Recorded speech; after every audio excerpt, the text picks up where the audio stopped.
No ano de 1500, quando os portugueses aqui chegaram, nosso território era habitado por cerca de 5 milhões de índios. Esta não era uma terra sem dono ou desconhecida. A sua posse era distribuída entre os numerosos grupos indígenas que a ocupavam.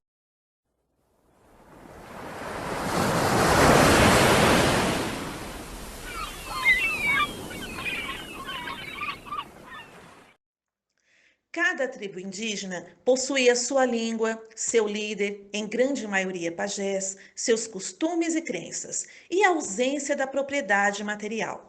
Eram povos seminômades, vivendo da caça, da agricultura, tendo como base a família e os valores do indivíduo. Eles se organizavam em sociedades perfeitamente adaptadas ao meio ambiente, durante milênios, transmitindo seus conhecimentos e tradições de uma geração a outra. A região do Planalto era toda ocupada pelos tupiniquins. Outras aldeias estavam espalhadas, sobretudo à beira dos rios Anhembi, antigo nome do Tietê, Tamanduateí, Jurubatuba-Sul e Jirivatiba-Sul, antigo nome do rio Pinheiros.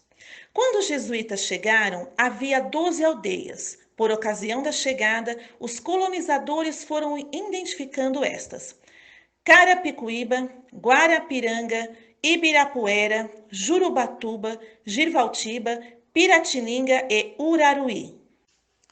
Por volta de 1532, Martim Afonso de Souza visitou os campos de Piratininga e passou por uma aldeia que era chamada de Uraruí, futura aldeia de São Miguel de Uraruí.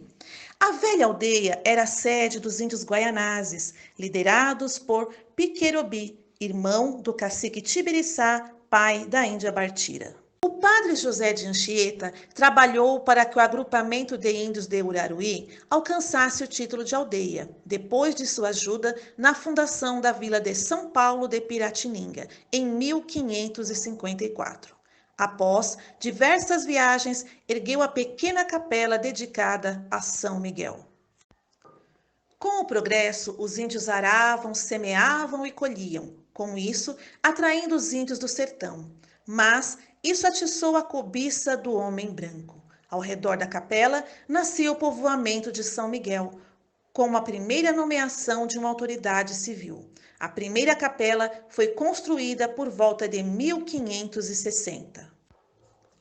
A primeira construção de São Miguel foi uma capela feita pelos índios e inaugurada pelos jesuítas em 1622, conforme inscrição na verga da porta principal, considerada o marco da fundação do bairro. Tombada pelo Patrimônio Histórico e Artístico Nacional desde 1938. É tida como um exemplar único da arquitetura colonial brasileira e a construção original mais antiga da cidade de São Paulo. O edifício, alpendrado em nave única, capela mora e telha-vã, com madeiramento aparente, apresenta técnica construtiva em taipa de pilão e cobertura em duas águas. Durante muito tempo, o bairro foi conhecido como São Miguel de Ururaí, nome dado pelos índios ao trecho do rio Tietê que passava próximo à região, e porque o utilizavam para tudo. Os índios o chamavam de Rio Verdadeiro, ou seja, Ti, que significa água, e Etê, verdadeiro. A história do bairro está toda ligada diretamente à Capela de São Miguel, considerada a data oficial 21 de setembro de 1622, ano de conclusão das obras da antiga igreja. A Casa do Sítio Mirim, uma construção do século XVII, era utilizada como parada dos bandeirantes no caminho entre São Paulo e Rio de Janeiro, numa das vazantes do rio Tietê. Após a vitória republicana de 1889, surgiram os primeiros surtos de industrialização. O bairro de São Miguel Paulista obteve com isso a sua elevação à categoria de distrito, através do decreto de número 170 de 15 de maio de 1891. Em 1891, foi criado o primeiro cartório de paz no bairro e, no ano seguinte, o primeiro cartório civil.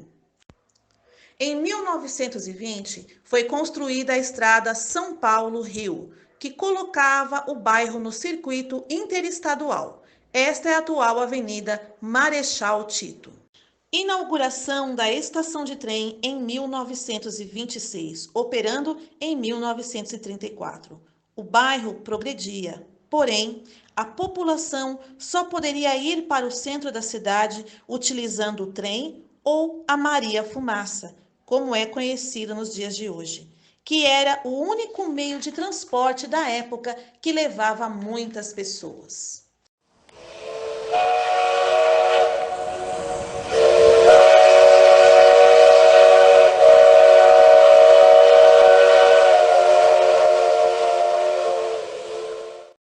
Em 1930, é inaugurada a primeira linha de ônibus regular, com o percurso que liga São Miguel ao bairro da Penha, amenizando os problemas de transporte.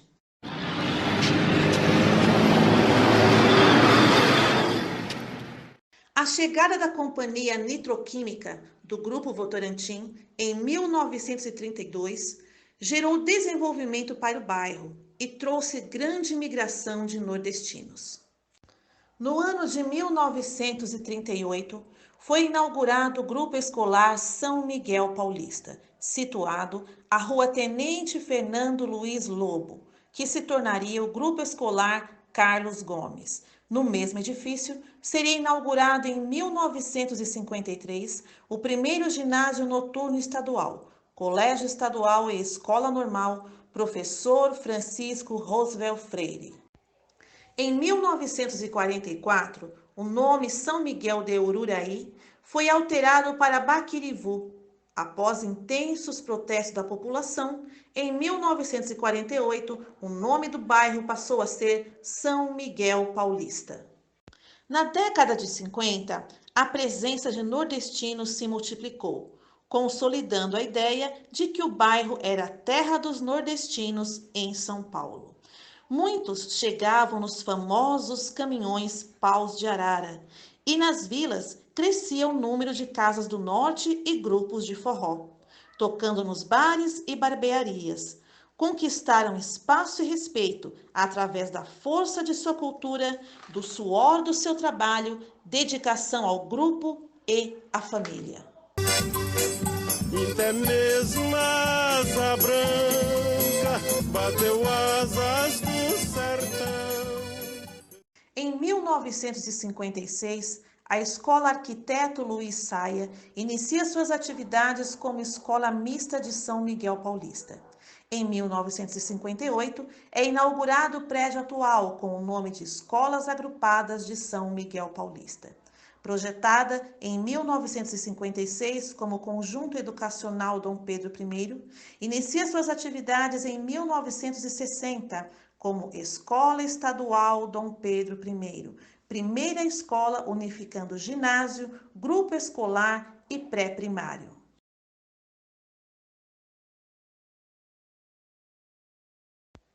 Capela de São Miguel Arcanjo.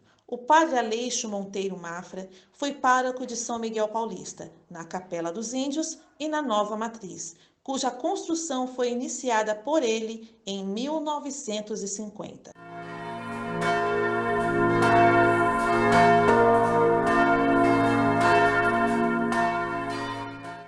O Mercado Municipal de São Miguel Paulista foi inaugurado em 1967, batizado com o nome de Mercado Municipal Dr. Américo Sugai. Está localizado no coração de São Miguel Paulista, na Avenida Marechal Tito. Sua implantação possibilitou e facilitou o desenvolvimento do centro comercial do bairro, trazendo comerciantes, indústrias e novos moradores. Outro importante marco no mercado era o relógio, localizado no alto da torre da caixa d'água. Antiga Praça Campos Sales, hoje Praça Padre Aleixo Monteiro Mafra. Era espaço utilizado como palco de opinião e música para os nordestinos, desde 1965. Hoje popularmente conhecida como a Praça do Forró. Em 2014, inauguração da nova estação de trem de São Miguel Paulista.